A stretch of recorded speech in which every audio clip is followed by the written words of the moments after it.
Em nome do Pai, do Filho e do Espírito Santo. Amém. Caríssimos irmãos, caríssimos amigos, salve Maria. Estamos uma vez mais juntos para meditarmos o Evangelho deste domingo. Domingo de novo ano e domingo especialíssimo, porque é a celebração da Epifania, a manifestação do Senhor. Ora, a Epifania é uma festa que, como nós podemos bem concluir, é um complemento do Natal. Complemento do Natal, inclusive no Oriente, e esta festa era mais importante do que o próprio Natal. Porque de que é que adiantaria Jesus, Nosso Senhor, ter nascido, mas não se ter manifestado a todos os povos? Não é?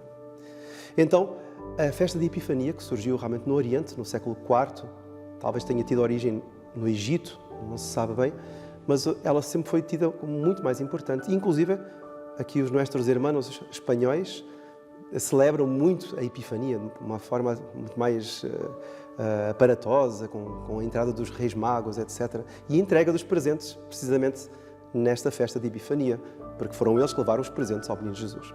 Então, a festa da Epifania dá mais ou menos uma contraposição em relação ao Natal. Vejam que no Natal, o que é que acontece?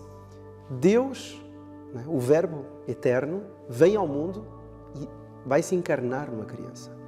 Então, no momento em que ele se encarna, ele é visto como um menino. Né? Uma coisa que nos ultrapassa completamente. Como é que Deus tão grande, meditávamos até na semana passada, como é que Deus tão grande vem à Terra e se faz criança? Né? Um menino tenro, um menino terno, um menino frágil, um menino com frio, com fome. Então, Deus se torna como uma criança. Isto é o Natal. É Deus que se fez homem.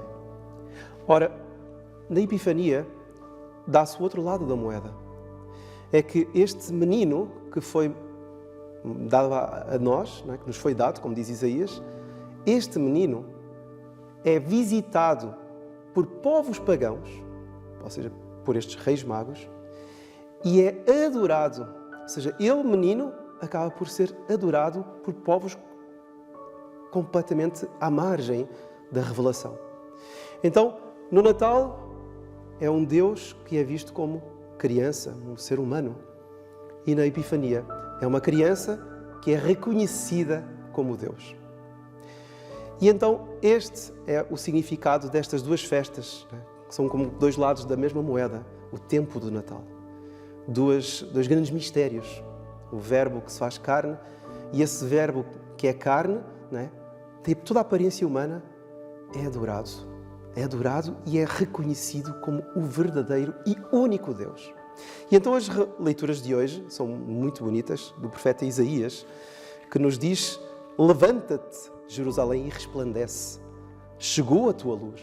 Imagina, o profeta Isaías, 800 anos antes de Nosso Senhor, já vislumbrava a luz que estava a chegar, a luz de Deus. Vê como a noite cobre a terra e a escuridão os povos. Então, muito bonito. Todo o universo, todos os povos, não são só os povos que eram conhecidos nas Américas ou na Austrália, sei lá. Não, todos os povos estão nas trevas. Por mais que andem a escarafunchar as estrelas, por mais que andem a escarafunchar os astros e a escarafunchar, a ver as entranhas dos animais, como faziam os arúspices, e fazer uma série de artes e adivinhações, por mais que eles tentem fazer tanta coisa para descobrir o futuro, eles estão nas trevas, porque eles não conhecem o verdadeiro Deus. Então, a luz de Deus irá ser revelada por meio de Jerusalém. É o que diz este texto. Então, vê como a noite se cobre a terra e a escuridão os povos. Mas, sobre ti, sobre Jerusalém, sobre o povo judeu, levanta-se o Senhor e a sua glória te ilumina. As nações caminharão à tua luz. Então, uma revelação que já é dada aqui neste primeiro trecho é que esta luz que vai descer sobre Jerusalém, sobre o povo judeu, será uma luz tão grande que as próprias nações que viviam nas trevas caminharão sob essa luz. Isto mostra já propriamente esta manifestação que Deus irá dar muitos séculos depois. E o Salmo de hoje também nos evidencia esta manifestação, esta epifania. Virão adorar-vos, Senhor, todos os povos da terra. E também a segunda leitura do apóstolo São Paulo aos Efésios nos diz que os gentios recebem a mesma herança que os judeus, pertencem todos ao mesmo corpo. Ou seja, a festa da Epifania é propriamente a festa da manifestação de Deus, mas manifestação de um Deus que vem salvar todos os povos. E é muito bonito que estes povos estão simbolizados em 3 reis. 3 reis que são anunciados única e exclusivamente por São Mateus. São Mateus é o único evangelista que narra a vinda dos reis magos. E diz assim: tinha Jesus nascido em Belém da Judeia, nos dias do rei Herodes, quando chegaram a Jerusalém uns magos vindos do Oriente. Onde está, perguntaram eles, o rei dos judeus que acaba de nascer? Então estes reis viviam no Oriente. Que reis seriam estes? Não há muitos dados. A tradição deu-lhes inclusive nomes, Gaspar, Belchior, Baltazar. As suas relíquias foram levadas no século XII de Milão e encontram-se até hoje na Catedral de Colónia, na Alemanha. Entretanto, pouca coisa se sabe sobre estes magos. O que é certo, uma coisa muito curiosa, é que naquele tempo, no tempo em que Nosso Senhor nasceu, alguns anos antes, alguns anos depois, houve muitas profecias sobre a vinda de um Salvador que viria ao mundo. Inclusive, um dos autores pagãos, Tácito, chega a anunciar que esse Salvador nasceria na Judeia. Viria da Judeia. Bom, mas houve vários autores pagãos que, mais ou menos, souberam interpretar o desejo que os povos, digamos, uma espécie de ansiedade que os povos tinham de um Salvador, porque o mundo estava de tal modo decadente, o mundo estava de tal modo entregue às guerras, às pilhagens, à imoralidade, aos crimes, que os povos ansiavam por um Salvador. Sem saberem bem como que seria esse Salvador. Certamente imaginariam que fosse um Salvador, um guerreiro, um homem com um braço forte. Não é? E então Virgílio, poeta romano, irá profetizar uns anos antes de Nosso Senhor a vinda de um Messias, de um Salvador. Depois também Suetónio e Tácito, entre outros. Mas esses aqui são, os principais que nos dão, já dentro do mundo pagão, traços sobre a vinda de um Salvador. Ora, para vermos como esta graça se espalhava a muitos povos, basta analisarmos aqui a história dos reis magos. Quem eram estes reis magos? Nós não sabemos. De onde é que eles vieram concretamente? Da Pérsia, da Arábia? Nós não sabemos ao certo. O que é certo é que eles eram, enquanto reis, isso era uma coisa muito comum.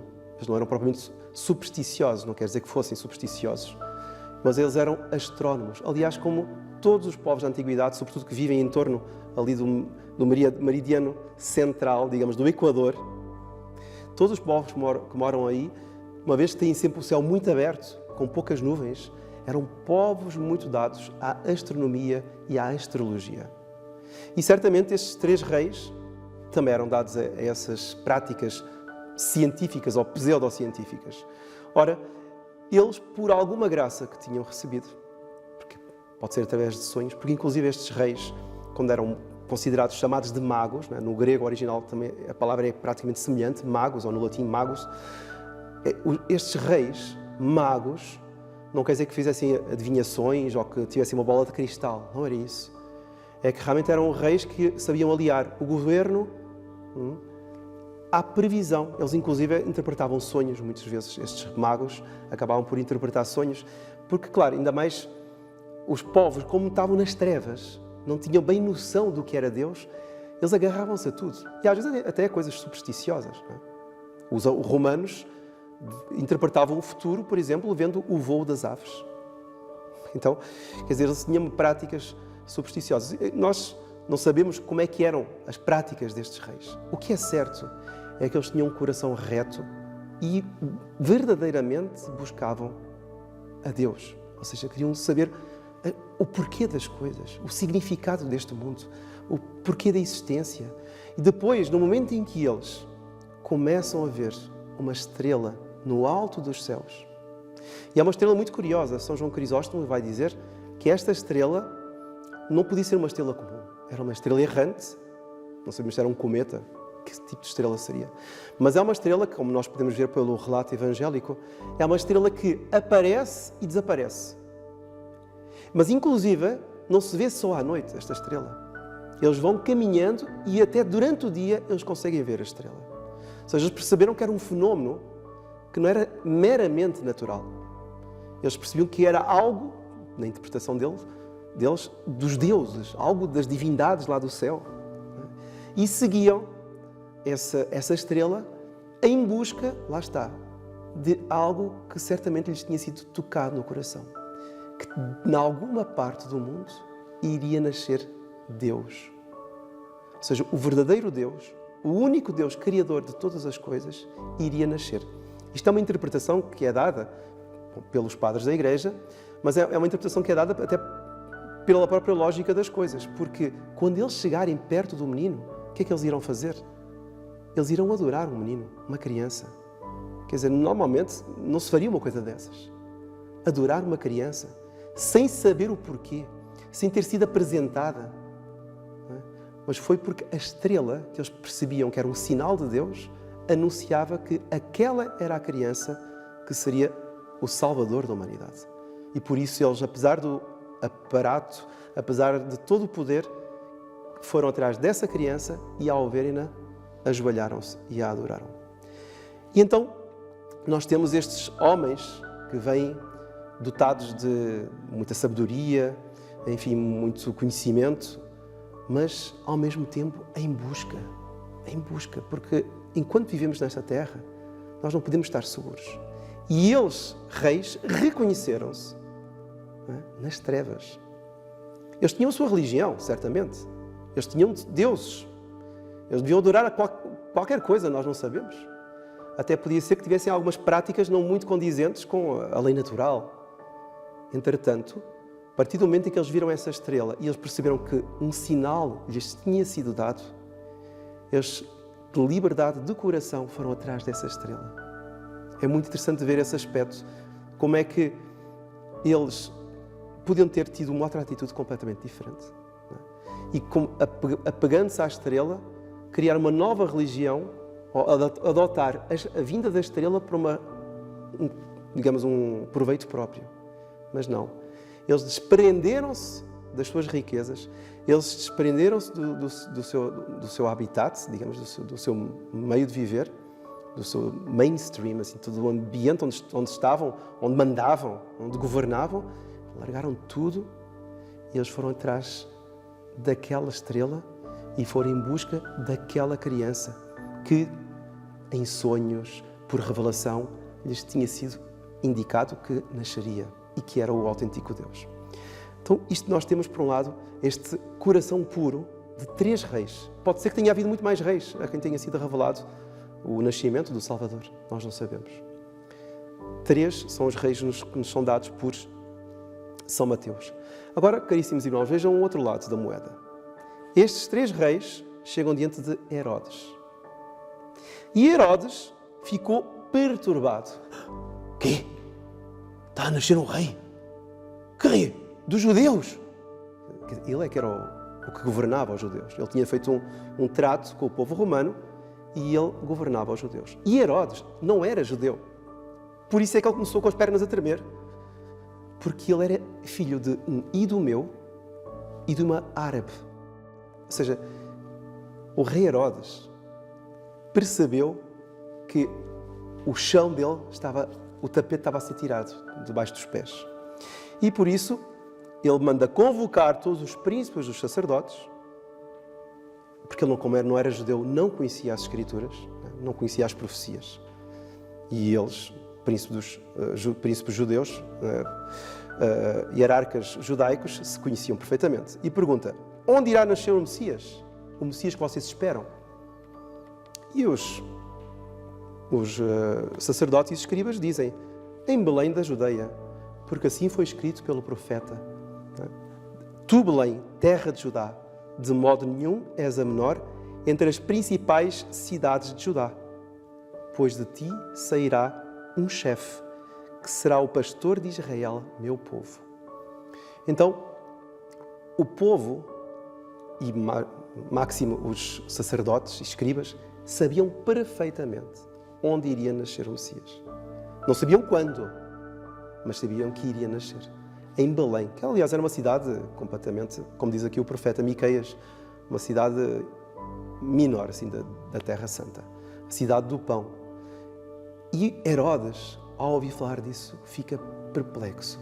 Mas para não tomar nenhuma atitude em contragosto, não é, da atitude dos magos, porque vê que os magos estão admirativos, estão encantados com esse menino que vai nascer, ele apenas diz, então, olha, passem por lá e depois digam-me onde é que é o lugar para eu também ir adorá-lo. Ele já preparando ali a matança do menino. E por isso é que mais tarde irá promover a matança dos inocentes, este rei. Agora, porquê que este rei teve esta atitude? Muito simplesmente porque era apegado aos bens terrenos. Era um rei de olhos postos meramente no comando do reino, que não queria, nem pensava, nem escogitava que Deus estivesse a vir ao mundo. Quer dizer, ele ouvia aquelas profecias, ele ouvia os judeus a falar, ele ouvia os escribas a comentar, ele via-os a fazerem as leituras deles e a fazerem todo tipo de promessas. Ele ouvia a história do povo judeu, os milagres que Deus tinha aprendido com aquele povo, a passagem do Mar Vermelho. Mas isso entrava por um ouvido e saía por outro. O importante é o que ele tinha nas mãos. Dinheiro, muita riqueza, mulheres, uma vida mundana, uma vida folgada, uma vida libertina. E por causa disso, caríssimos irmãos, é que ele nunca, tendo essa vida, nunca iria aceitar o Messias. Agora, nós podemos ver aqui estes antípodas. Herodes é rei. Os reis magos, como o próprio nome indica, também são reis. Bom, o que é que faz com que um seja péssimo? Não é? Pode ser propriamente detestado pela atitude que tomou, porque foi um criminoso. E outros, que estavam no mesmo rango, na mesma classe social, sejam exaltados, sejam tidos como santos pela Igreja. Isto é propriamente o quê? Foi uma atitude que eles tiveram em relação a Deus. E esta atitude que a pessoa tem em relação a Deus chama-se virtude de religião. A virtude de religião é uma virtude que faz parte do primeiro mandamento, amar a Deus sobre todas as coisas. E que nos propõe o quê? Ao concebermos Deus, percebemos que Deus tem direitos sobre nós, porque é Deus. E se Deus tem direitos sobre nós porque nos criou, significa que nós, além de termos os deveres, eu devo-lhe prestar um culto certo e devido. E por isso é que São Tomás de Aquino irá dizer que a virtude da religião é a virtude moral mais alta de todas.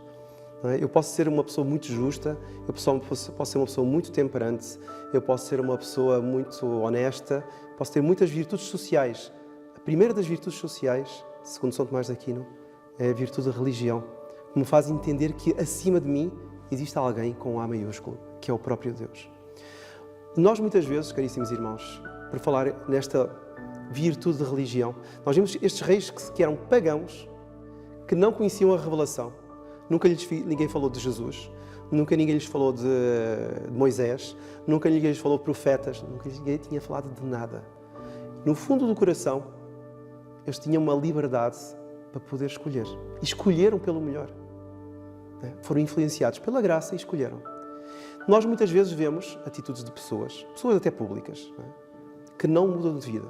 E pensamos assim, bom, ela lá sabe, que não vamos mexer, porque o íntimo, o consciente das pessoas é o mais importante e o mais sagrado que existe no ser humano. É verdade. Mas nós não podemos esquecer que esse ser humano constantemente engana-se a si mesmo. Como Herodes. Se nós formos ver quantidade de histórias, por exemplo, Voltaire, um fato conhecido, Voltaire foi um dos piores inimigos da Igreja. Voltaire, que perseguiu a Igreja barbaramente, quando é novo, isto é histórico, Voltaire assistiu a um milagre e ele foi um dos narradores desse milagre. Ou seja, ele foi testemunha do milagre. Agora, como é que esse homem que viu esse milagre e que testemunhou, notificou que tinha sido realmente um milagre, como é que ele mais tarde vai perseguir a Igreja? Mais ainda, Nós temos aqui, por exemplo, em Fátima. Eu ouvi dizer, por exemplo, se contou-me uma senhora cuja avó tinha estado no milagre de Fátima, que a avó chegou a ver uma pessoa que estava no local das aparições e no momento em que o sol começou a bailar, um indivíduo baixou a cabeça para poder dizer: eu não vi o milagre. Ou seja, se eu não vi é porque não houve. Então, às vezes nós pensamos assim: puxa, os reis magos receberam graças e Herodes não recebeu. Todos os homens recebem graças para se converterem. Todos os homens. Agora, o grande problema é que cá no fundo, só nós, bons ou maus, só nós sabemos aquilo que recebemos. Claro, as outras pessoas não veem o coração, só Deus vê. E também nós sabemos o que é que recebemos. E às vezes nós vemos pessoas que têm uma vida má e pensamos assim: ai, pois coitadinha, não se pôs, tem de esperar que uma graça que se converta. Provavelmente já recebeu a graça. Provavelmente já recebeu a graça e não quis dar o braço a torcer. Porquê? Porque é pegado, não é? Porque tem uma vida péssima, não é? Que está cheio de vícios, está cheio de mais ou menos como um barco todo pesado, cheio de ostras coladas e algas, e o barco não consegue caminhar sobre as águas. Está pesado. E o pesar do corpo, digamos, do barco, ou o pesar do nosso corpo, muitas vezes faz pesar o espírito. E então a pessoa arranja subterfúgios e sofismas e racionalizações para justificar que não se vai converter, que vai ficar naquele modo. Por mais que ela veja dados reais, por mais que lhe venham dizer: olha, vai ver o milagre do sol. Não, se eu vir o milagre do sol, de repente eu me converto. É melhor não me converter, hein? Porque eu gosto da vidinha de pecado que eu vivo. Já vê, caríssimos irmãos, o quanto muitas vezes existe essa maldade no fundo do coração. E o que nós devemos pedir neste Evangelho de hoje, da Epifania, é que uma vez que Deus se manifestou com tanta clarividência aos homens, que até pagãos o entenderam, até que pagãos o vieram adorar, nós, que vivemos neste século XXI, e que temos tantos dados para aderir à verdadeira religião, porquê que não aderimos? Ou porquê que às vezes aderimos assim só a meias? Eu vou lá. Vejam só, por exemplo, aquelas pessoas que dizem: sou padre, eu tenho a minha fé. Não é? Mas se você vai à missa, não, eu tenho a minha fé. O que é isso, dizer que eu tenho a minha fé? Porque, no fundo, eu estou a tomar uma atitude herodiana. Ou seja, eu tenho a minha vida, eu sei o bem que me é apresentado, eu sei o bem que Deus me pede, porque é para o meu próprio bem, né? É para a glória de Deus e para o meu próprio bem. E eu criei um modus vivendi por onde eu justifico o meu erro, não é? Dizendo como não mato nem roubo, então a minha vida não está em contradição com os meus princípios cristãos, os princípios que ela própria criou. Porque os princípios de Deus são muito mais do que isso. Isso aí é o plafond dos princípios. Porque a religião é muito mais do que isso. Não é? Então, caríssimos irmãos, nós temos esta festa da Epifania, festa da manifestação de Deus. Devemos pedir que Deus, Nosso Senhor, nos dê essa graça de podermos aderir àquilo que Ele intencionalmente teve quando veio aqui à Terra, não é? E quando veio para salvar cada um de nós. No fundo do nosso coração, nós devemos perguntar: meu Deus, vós vieste-me salvar, não é? Vós vieste à Terra como luz das nações. Inclusive, Simeão irá dizer: e como sinal de contradição. Então, se eu realmente sigo ao verdadeiro Deus, se eu reconheço ao menino Jesus como Deus que se fez carne, eu não posso viver essa vida por onde eu não me converto inteiramente e tenho uma vida completamente à margem da religião católica, dos mandamentos, dos preceitos da Igreja. Como é que eu posso viver uma vida assim? Porque Deus manifestou e mostrou como é que eram as coisas. Os reis magos, por muito menos, converteram-se. Por muito menos. Quer dizer, os reis magos, por uma estrela e por sonhos, sabe-se lá o quê? Converteram-se. Foram santos. Segundo a tradição, foram batizados até por São Tomé. Segundo a tradição.